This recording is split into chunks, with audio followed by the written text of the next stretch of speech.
Federal Reserve has been a remarkable institution with which to work. Alan Greenspan, one of the longest Federal Reserve chairmen ever, has died. It's really been an extraordinary challenge. Greenspan served as chairman of the Federal Reserve under 4 presidents.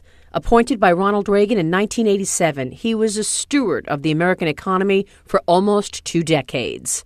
Born in New York City in 1926, Greenspan studied clarinet at Juilliard School before transferring to New York University, where he earned a BA, an MA, and a PhD in economics. In the 1950s, Greenspan fell under the spell of novelist and libertarian philosopher Ayn Rand, becoming part of her inner circle, as well as one of her greatest proponents. He would be a lifelong supporter of free markets and deregulation. From 1954 to 1987, Greenspan was the chairman of consulting firm Townsend Greenspan and Company, except for 1974 to 77, when he headed the Council of Economic Advisors under President Gerald Ford.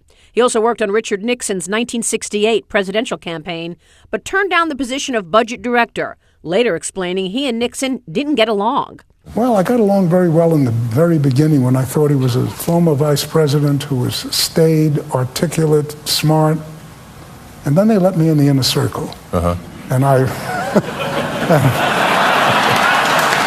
In the 1980s, he served President Reagan as chairman of the National Commission on Social Security Reform, then as a member of the president's Economic Policy Advisory Board, before being chosen to lead the Federal Reserve.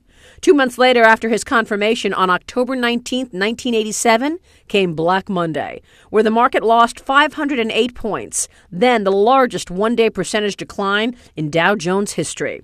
While investors were panicking, Greenspan acted quickly and calmly to reassure markets that the Federal Reserve would serve as a source of liquidity to support the financial system. The market weathered the storm. I think the evidence is increasing week by week that the bottom is past. Greenspan was reappointed as Fed chairman by Presidents George H.W. Bush, Bill Clinton, and George W. Bush, serving until January 2006. While he was chairman, America weathered 2 recessions and the 9/11 attacks, but also saw the longest official economic expansion in U.S. history in the 1990s.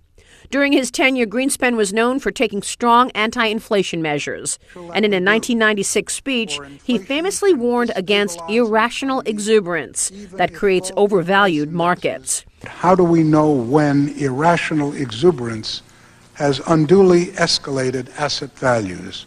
Some claim this was a prediction of the dot-com bubble to come. After leaving the Federal Reserve at an age when most have retired, he formed Greenspan Associates, LLC, an economic consulting firm. And then in 2007, he wrote his memoir, The Age of Turbulence, Adventures in a New World.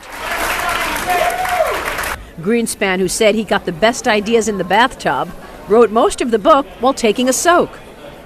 Though soft-spoken in public appearances, Greenspan was known to enjoy a night on the town, occasionally even sitting in on saxophone at jazz clubs.